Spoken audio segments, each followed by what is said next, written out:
Hello दोस्तों, आज हम पढ़ेंगे बीएड सेकंड का प्रश्न नंबर थर्ड, लिंग समाज एवं विद्यालय में बीएड सेकंड ईयर में। प्रश्न नंबर 3 को देखते हैं। शिक्षा में सबको शामिल करना सुनिश्चित करने के 3 मुख्य सिद्धांतों का संक्षिप्त विवेचना कीजिए। दोस्तों, यदि आप हमारे चैनल पर नए हो तो लाइक करो, शेयर करो एंड सब्सक्राइब करो। सब्सक्राइब करके बेल आइकन दबाओ ताकि आने वाली सभी वीडियो आपके पास पहले पहुंचे। उत्तर में देखते हैं। शिक्षा में सबको शामिल करना सुनिश्चित करने के 3 मुख्य सिद्धांत। इसमें हेडिंग में देखते हैं देखना। प्रभावी शिक्षक चौकस, सचेतन और संवेदी होते हैं। वे अपने इस छात्रों के परिवर्तनों को देखते हैं। यदि आप चौकस हैं तो आप देखेंगे कि किसी छात्र ने कब कोई चीज़ अच्छी तरह से की है, उसे कब मदद की ज़रूरत है और वह कैसे दूसरों से संबंध होता है। आप अपने छात्रों के परिवर्तनों को भी समझ सकते हैं, जो उनके घर की परिस्थितियों या अन्य समस्याओं में परिवर्तनों को प्रतिबिंबित कर सकते हैं। सबको शामिल करने के लिए आवश्यक है कि आप अपने छात्रों से दैनिक आधार पर मिलें और उन छात्रों पर विशेष ध्यान दें जो अधिकारहीन महसूस कर सकते हैं या भाग लेने में अक्षम होते हैं। दूसरा हेडिंग इसमें दिया है आत्मसम्मान पर संकेंद्रण। अच्छे नागरिक वे होते हैं जो उसके साथ सहज रहते हैं, उनमें आत्मसम्मान होता है, वे अपनी ताकतों और कमजोरियों को जानते हैं और उनमें पृष्ठभूमि की परवाह किए बिना अन्य लोगों के साथ सकारात्मक संबंध बनाने की क्षमता होती है। वे अपने आप का सम्मान करते हैं और दूसरों का सम्मान करते हैं। एक अध्यापक के रूप में आप किसी युवा व्यक्ति के आत्मसम्मान पर उल्लेखनीय प्रभाव डाल सकते हैं। उस शक्ति को जाने और उसका उपयोग हर छात्र के आत्मसम्मान को बढ़ाने के लिए करें। तीसरा इसमें हेडिंग पड़ा है लचीलापन। यदि आपकी कक्षा में कोई चीज़ विशिष्ट छात्रों, समूहों या व्यक्तियों के लिए उपयोगी नहीं है तो अपनी योजनाओं को बदलने या गतिविधि को रोकने के लिए तैयार रहें। लचीला होना आपको समायोजित करने में सक्षम करेगा ताकि आप इस सभी छात्रों को अधिक प्रभावी ढंग से शामिल करें। इसमें फिर हम अगली हेडिंग देखते हैं प्रोत्साहित करने के लिए सामरिक योजना बनाना।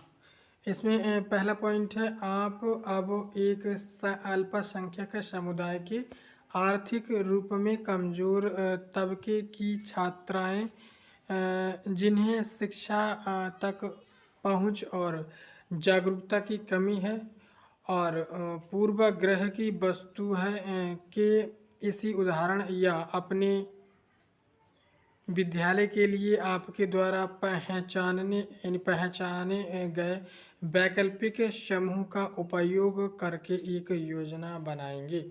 दूसरा इसमें पॉइंट दिया है विभिन्न कक्षाओं से छात्रों की पहचान करने के लिए शिक्षकों को भूमिकाएं आवंटित करें। नियोजन के प्रयोजनों के लिए कौन सा डेटा एकत्र किया जाना है, इस पर चर्चा करें। साथ ही समझाइए कि उसे कैसे एकत्र किया जाना है। उदाहरण के लिए अभिभावकों या अन्य लोगों से अंतःक्रिया अवलोकन द्वारा और उसे कैसे रिकॉर्ड करना है। तीसरा पॉइंट दिया आप अपने स्टाफ द्वारा एकत्र किए गए डेटा का अध्ययन करें और अपनी उस सामूहिक परिकल्पना को पहचानें कि छात्रों को सीखने की नतीजे अगले सत्र और वर्ष भर में अलग कैसे होंगे।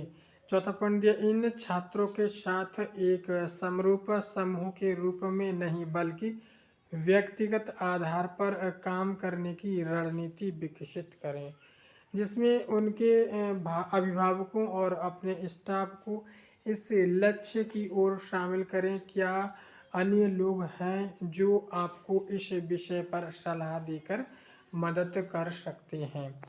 इसमें पांचवा हेडिंग है, छात्रों, अभिभावकों और स्टाफ की कौशलों, रवैयों और प्रेरणा की दृष्टि से अपने लक्ष्य तक पहुंचने में आने वाली बाधाओं की पहचान करें। छठा पॉइंट है, पहचान करें कि आवश्यक कौशलों, रवैयों और प्रेरणाओं का निर्माण कैसे करना है। उदाहरण के लिए प्रशिक्षण या कोचिंग और अन्य संसाधनों के लिए बातचीत करें जिनकी ज़रूरत पड़ सकती है। आगे इसमें सातवां पॉइंट है, प्रगति की निगरानी के लिए एक कार्यक्रम पर सहमत हो और नतीजों का मूल्यांकन अंत में करें। आठवां पॉइंट है, प्रगति पर चर्चा करने, प्रतिक्रिया देने और अपनाई गई रणनीति की समीक्षा करने के लिए इसमें शामिल लोगों के साथ समय समय पर बैठकों की योजना बनाएं। नौवां इसमें पॉइंट है, यह ऐसी गतिविधि नहीं है जिसे आप अकेले कर सकते हैं।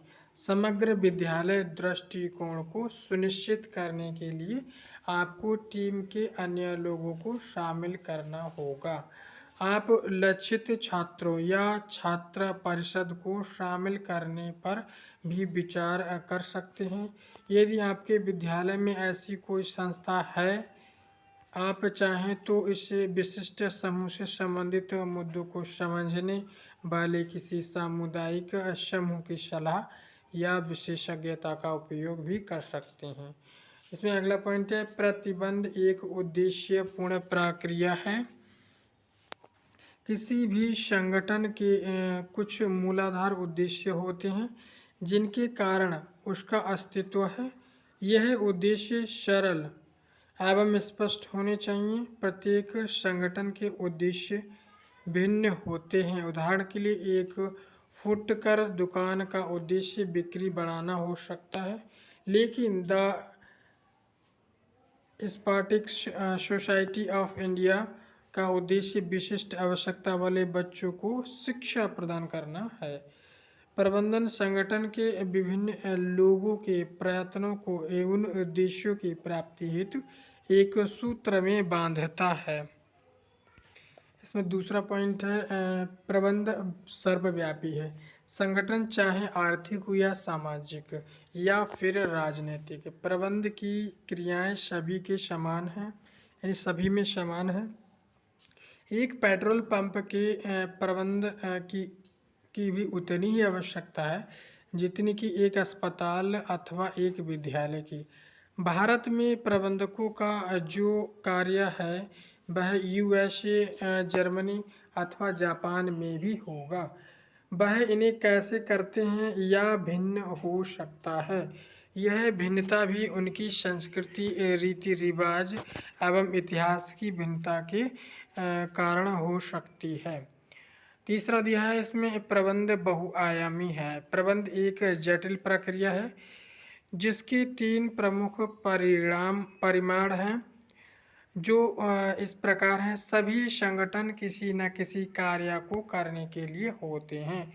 कारखाने में किसी उत्पादक का विनिर्माण होता है तो वह एक वस्त्र भंडार में ग्राहक की किसी आवश्यकता की पूर्ति की जाती है, जबकि अस्पताल में एक मरीज का इलाज किया जाता है।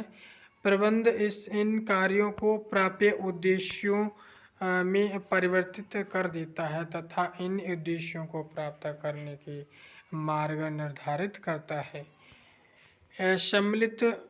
इनमें सम्मिलित है समस्याओं का समाधान, निर्णय लेना, योजनाएं बनाना, बजट बनाना, दायित्व निश्चित करना एवं अधिकारों का प्रत्यायोजन करना। इसमें चौथा दिया है, यौगिकों का प्रबंध। मानव संसाधन अर्थात लोग किसी भी संगठन की सबसे बड़ी संपत्ति हैं। यानी मानव संसाधन अर्थात लोग किसी संगठन की सबसे बड़ी संपत्ति होते हैं। तकनीकी में सुधारों के बाद भी लोगों से काम करा लेना आज भी प्रबंधक का प्रमुख कार्य है। लोगों के प्रबंधन के दो पहलू हैं। प्रथम तो यह कर्मचारियों को अलग अलग आवश्यकताओं एवं व्यवहार वाले व्यक्तियों के रूप में मानकर व्यवहार करता है। दूसरे यह लोगों के साथ उन्हें एक समूह मानकर व्यवहार करता है। प्रबंध लोगों की ताकत को प्रभावी बनाकर एवं उनकी कमजोरी को अप्रासंगिक बनाकर उनसे संगठन के उद्देश्यों की प्राप्ति के लिए काम करता है। पांचवा पॉइंट है परिचालन का प्रबंध। संगठन कोई भी क्यों न हो, इसका अस्तित्व किसी न किसी मूल उत्पादक अथवा सेवा को प्रदान करने पर टिका होता है।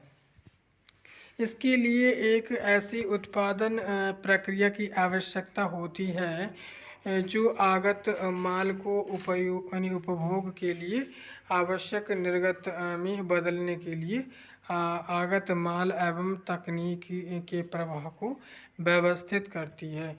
यह कार्य के प्रबंध एवं लोगों के प्रबंध दोनों से जुड़ी होती है।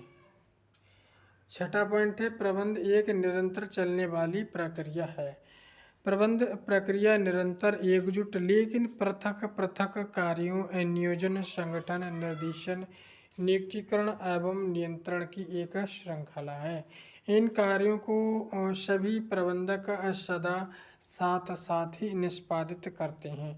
तुमने ध्यान दिया होगा फैमार्ट में सुहासिनी एक ही दिन में कई अलग अलग कार्य करती है। किसी दिन तो वह भविष्य में प्रदर्शनी की योजना बनाने पर अधिक समय लगाती है, तो दूसरे दिन वह कर्मचारियों की समस्याओं को सुलझाने में लगी होती है। प्रबंधक के कार्यों की श्रृंखला समन्वित है जो निरंतर सक्रिय रहती है। सातवां पॉइंट है प्रबंध एक सामूहिक क्रिया है। संगठन भिन्न भिन्न आवश्यकता वाले अलग अलग प्रकार के लोगों का समूह होता है। समूह का प्रत्येक व्यक्ति संगठन में किसी न किसी अलग उद्देश्य को लेकर सम्मिलित होता है, लेकिन संगठन के सदस्य के रूप में वह संगठन के सामान्य उद्देश्यों की पूर्ति के लिए कार्य करते हैं। इसके लिए एक टीम के रूप में कार्य करना होता है एवं व्यक्तिगत प्रयत्नों में समान दिशा में समन्वय की आवश्यकता होती है। इसके साथ ही आवश्यकताओं एवं अवसरों में परिवर्तन के अनुसार प्रबंध सदस्यों को बढ़ाने एवं उसके विकास को संभव बनाता है। इसमें आठवां पॉइंट प्रबंध एक गतिशील कार्य है। प्रबंध एक गतिशील कार्य होता है एवं इसे बदलते पर्यावरण में अपने अनुरूप ढालना होता है। संगठन बाह्य पर्यावरण के संपर्क में आता है जिसमें विभिन्न सामाजिक आर्थिक एवं राजनीतिक तत्व सम्मिलित होते हैं। सामान्यतः के लिए संगठन को अपने आप को एवं अपने उद्देश्यों को पर्यावरण के अनुरूप बदलना होता है। शायद आप जानते हैं कि फास्ट फूड क्षेत्र के विशालकाय संगठन यानी मैकडॉनल्ड्स ने भारतीय बाजार में टिके रहने के लिए अपनी खान पान सूची में भारी परिवर्तन किए। नवा पॉइंट है प्रबंधन एक अमूर्त शक्ति है। प्रबंध एक अमूर्त शक्ति है जो दिखाई नहीं पड़ती लेकिन संगठन के कार्यों के रूप में जिसकी उपस्थिति को अनुभव किया जा सकता है। संगठन में प्रबंधन के प्रभाव का भाव योजनाओं के अनुसार लक्ष्यों की प्राप्ति प्रसन्न एवं संतुष्ट कर्मचारी के स्थान पर व्यवस्था के रूप में होता है।